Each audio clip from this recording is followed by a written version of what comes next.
Le comité départemental FO de l'Essonne, réuni le 13 mai 2022 au sein de la Bourse du Travail de l'Essonne, condamne toutes les attaques gouvernementales et patronales contre les intérêts des salariés.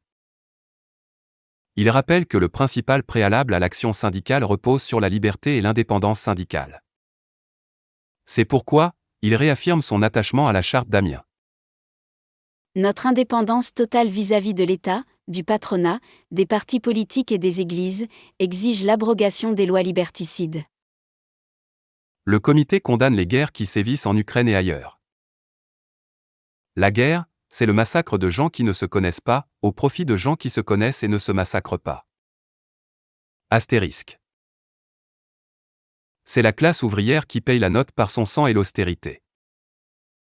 Le comité condamne toutes les répressions syndicales subies par les militants qui défendent les intérêts particuliers des travailleurs et les invite à rejoindre Force ouvrière. Le comité rappelle son attachement à la République une et indivisible, seule garante de l'égalité des droits.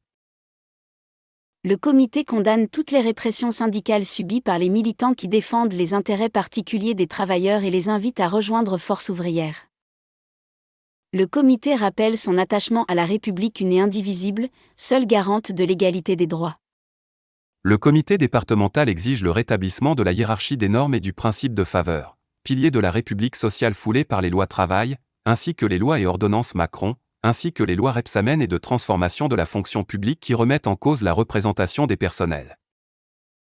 Le comité exige l'abrogation de la loi de 2008 sur la représentativité, issue de la position commune, acte dont sont responsables la CGT, CFDT, le MEDEF et la CGPME. Pour le comité départemental de l'Essonne, tout doit être fait pour mettre en œuvre le triptyque résister, revendiquer, reconquérir. Résister, c'est pas de recul de l'âge de la retraite. Maintien de tous les services publics. Maintien des emplois. S'opposer aux lois liberticides qui découlent du régime d'urgence permanent. Être déterminé à défendre sans faiblesse le droit de se réunir, de manifester et le droit de grève. C'est refuser le piège des concertations, des conférences sociales visant à enfermer les syndicats dans l'accompagnement, la colégislation et l'union nationale. Soutenir toutes les mobilisations en cours dans le département. Revendiquer, c'est ouvrir des perspectives comme l'augmentation générale des salaires, des pensions et des retraites,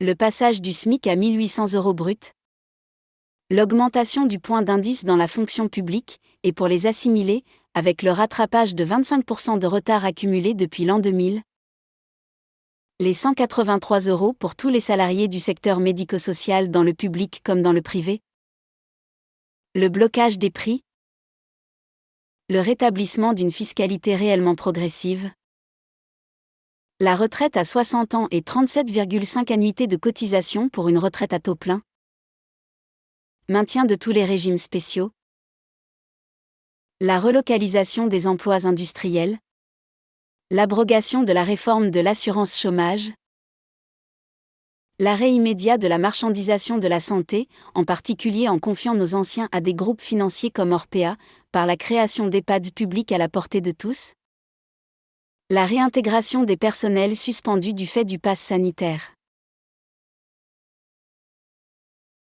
C'est avec des revendications claires et précises que l'on avance. Reconquérir, c'est organiser et mettre en œuvre le rapport de force pour rétablir toutes nos libertés par la fin de l'état d'urgence permanent et la loi de sécurité globale, obtenir satisfaction sur nos revendications, obtenir l'égalité professionnelle pour tous et contre toute discrimination, obtenir le retour du salaire différé par le biais de cotisations sociales en lieu et place de la CSG, car la sécurité sociale ne fait pas partie des fonds de l'État, c'est l'ouverture de nos droits d'assurés sociaux et non d'usagers et ou de clients. Obtenir le retour des instances du personnel et en priorité le CHSCT, avec toutes ses prérogatives. Obtenir le retour des prérogatives de gestion de carrière des élus des personnels en CAP dans la fonction publique. Obtenir la réouverture de lits dans les hôpitaux et des recrutements de personnel hospitalier. Obtenir les moyens nécessaires au bon fonctionnement de la Bourse du Travail départementale de l'Essonne. Le comité se félicite des dizaines de syndicats de l'Essonne qui seront représentés au Congrès confédéral, qui se tiendra du 29 mai au 3 juin 2022, pour construire des orientations de combat à la hauteur des attaques en cours et annoncées. Le comité départemental de l'UDFO 91 soutient ces syndicats qui organisent les salariés dans des réunions syndicales, dans des assemblées générales, pour réaffirmer les revendications et décider des moyens de les satisfaire, si possible dans l'action commune. Résister, revendiquer, reconquérir, c'est ensemble que nous y arriverons. 2.11.0.0